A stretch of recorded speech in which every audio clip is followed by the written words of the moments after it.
ಕೆಲಸ ಆಗಿದೆ. ಈ ಲಕ್ಷಾಂತರ ಭಕ್ತರು ನಾಳೆಯ ದಿನ ಈ ಕ್ಷೇತ್ರದ ವಿರುದ್ಧ ಆದಂತಹ ಘಟನೆಯನ್ನು ಎದ್ದು ನಿಂತು ಪ್ರತಿಭಟಿಸಿದರೆ ಮುಂದೆ ಈ ಕ್ಷೇತ್ರದಲ್ಲಿ ಅಶಾಂತಿ ಮೂಡುವ ಸಂದರ್ಭ ಇದೆ. ಅದಕ್ಕಾಗಿ ಇಲಾಖೆಯವರು ಇದಕ್ಕೆ ಸೂಕ್ತವಾಗಿ ಸ್ಪಂದಿಸಿ ಆ ಕಟ್ಟಡವನ್ನು ಯಾರು ಕೆಡಹಿದ್ದಾರೆ ಅವರ ವಿರುದ್ಧ ಸೂಕ್ತ ಕ್ರಮವನ್ನು ಕೈಗೊಳ್ಳಬೇಕು. ನಮ್ಮ ಶಾಸಕರು ಅನೇಕ ಕಡೆ ನಮ್ಮ ದೈವದ ಎದುರು ಮೂಲ್ಯವನ್ನು ಹಿಡಿಯುತ್ತಾರೆ, ಪ್ರಸಾದ ಎಲ್ಲ ಸ್ವೀಕರಿಸ್ತಾರೆ. ನಾನು ಅವರಿಗೆ ಹೇಳಲಿಕ್ಕೆ ಇಚ್ಛೆ ಪಡುತ್ತೇನೆ, ನೀವು ಆ ಮೂಲ್ಯ ಪ್ರಸಾದವನ್ನು ಸ್ವೀಕರಿಸಿ ಹಿಂದೂ ಸಮಾಜದ ದಿಕ್ಕು ತಪ್ಪಿಸಿ ಮತವನ್ನು ಗಳಿಸುವುದರ ಬದಲು ಆ ಕ್ಷೇತ್ರ ಕಾರ್ಣಿಕದ ಕ್ಷೇತ್ರ ಅಲ್ಲಿ ಏನು ಅನಾಚಾರ ಆಗಿದೆ ಅದಕ್ಕೆ ಸೂಕ್ತ ಕ್ರಮವನ್ನು ನೀವೇ ನಮಗೆ ಒದಗಿಸಿಕೊಡಬೇಕು.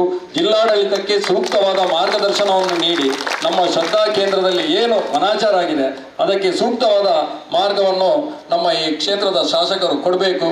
ತಾವು ದೈವದೇವರಲ್ಲಿ ಯಾವ ಮೂಲ್ಯವನ್ನು ಹಿಡಿಯುತ್ತೀರೋ ಅದಕ್ಕೆ ಅರ್ಥಪೂರ್ಣವಾಗಿ ಇದರ ಈ ಕುಕೃತ್ಯದ ಬಗ್ಗೆ ತಾವು ಸೂಕ್ತ ನಿಲುವನ್ನು ತೆಗೆದುಕೊಂಡು ಅದಕ್ಕೆ ಏನು ವ್ಯವಸ್ಥೆ ಆಗಬೇಕು ಆ ಅಪರಾಧಿಗಳಿಗೆ ಅದನ್ನು ತಾವು ಮಾಡಬೇಕೆಂದು ನಾನು ತಮ್ಮಲ್ಲಿ ವಿನಂತಿಸುತ್ತಾ, ಮುಂದೆ ಜನಗಳು ಇದರ ಬಗ್ಗೆ ನಿಜವಾಗಿಯೂ ನಮಗೆ ಬೇಸರ ಆಗ್ತದೆ. ಏನಂದರೆ ಇಷ್ಟು ದೊಡ್ಡ ಕ್ಷೇತ್ರದಲ್ಲಿ ನಾವು ಇಷ್ಟು ಸಂಖ್ಯೆಯಲ್ಲಿದೆ. ನಮ್ಮ ಶ್ರದ್ಧಾ ಕೇಂದ್ರ ಒಂದು ವೇಳೆ ಅನ್ಯ ಧರ್ಮೀಯರ ಶ್ರದ್ಧಾ ಕೇಂದ್ರದಲ್ಲಿ ಈ ರೀತಿ ಆಗುತ್ತಿದ್ದರೆ ನಾಳೆ ನಿನ್ನೆಯಿಂದಲೇ ಹಿಂಸಾಚಾರ ಎಲ್ಲ ನಡೆಯುತ್ತಿತ್ತು. ಆದರೆ ನಮ್ಮ ಜನರು ಶಾಂತಿಯುತರಾಗಿ ಇದ್ದಾರೆ.